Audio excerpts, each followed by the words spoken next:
Assalamualaikum warahmatullahi wabarakatuh. Perkenalkan, nama saya Nurhalisa dengan NIM 2001010807778 dari Lokal B Piaut Angkatan 2020. Video ini saya buat untuk memenuhi tugas final test mata kuliah Psikologi Pendidikan yang dosennya Ibu Norbaiti MPD. Baiklah, di sini saya akan menjelaskan sedikit tentang kesulitan belajar membaca atau yang biasanya disebut dengan disleksia. Baiklah, langsung saja yuk kita bahas. Pengertian disleksia. Disleksia adalah ketidakmampuan belajar yang terutama mengenai dasar berbahasa tertentu yang memengaruhi kemampuan mempelajari kata-kata dan membaca meskipun anak memiliki tingkat kecerdasan rata-rata atau di atas rata-rata, motivasi dan kesempatan pendidikan yang cukup, serta penglihatan dan pendengaran yang normal. Disleksia adalah suatu gangguan belajar yang ditandai oleh kesulitan membaca. Gangguan ini dialami oleh anak-anak yang memiliki penglihatan dan kecerdasan normal. Kadang anak-anak penderita disleksia tidak terdiagnosis dan disadari sampai anak tersebut sudah dewasa. Gejala disleksia. Gejala dari kesulitan membaca ini adalah kemampuan membaca anak berada di bawah kemampuan yang seharusnya dengan mempertimbangkan tingkat inteligensi, usia, dan pendidikannya. Gangguan ini bukan bentuk dari ketidakmampuan fisik seperti karena ada masalah dengan penglihatan, tapi mengarah pada bagaimana otak mengolah dan memproses informasi yang sedang dibaca anak tersebut.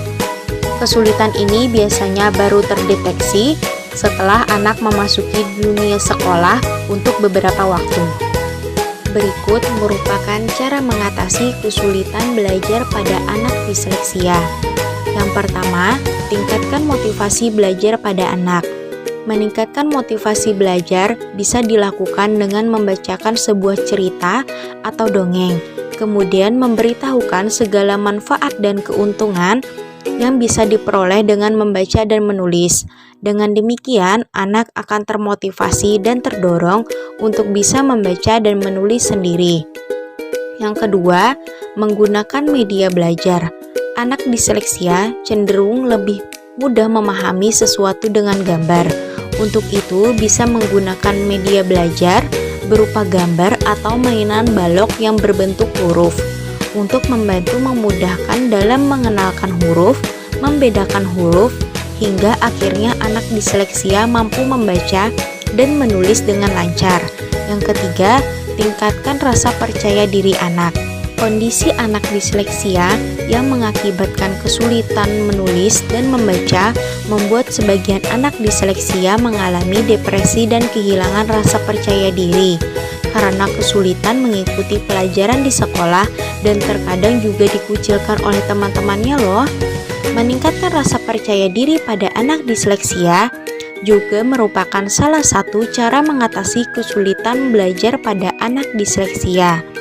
Dengan mengembalikan dan meningkatkan rasa percaya diri anak, membuat anak disleksia memiliki semangat belajar yang lebih tinggi untuk mengatasi kesulitan belajar yang dialaminya. Yang keempat, jangan pernah menyalahkan anak atas kondisinya. Beberapa orang tua yang tidak siap memiliki anak dengan disleksia cenderung menyalahkan anak karena kondisi yang dideritanya. Padahal, kondisi disleksia yang menyebabkan anak mengalami kesulitan belajar bukan merupakan kesalahan yang dilakukan oleh anak. Namun, karena adanya kesalahan dalam otak anak, menyalahkan anak atas kondisi yang dialaminya justru akan membuat anak semakin depresi loh. Yang kelima, selalu dampingi anak dalam belajar. Cara mengatasi kesulitan belajar pada anak disleksia berikutnya adalah dengan selalu mendampingi anak dalam belajar. Dengan selalu melakukan pendampingan dalam belajar, anak akan lebih mengingat apa yang dipelajarinya. Selain itu, pendampingan belajar secara rutin juga dapat meningkatkan rasa percaya diri dan meningkatkan motivasi anak untuk selalu belajar. Baiklah, itu adalah penjelasan sedikit dari saya mengenai kesulitan belajar membaca atau disleksia.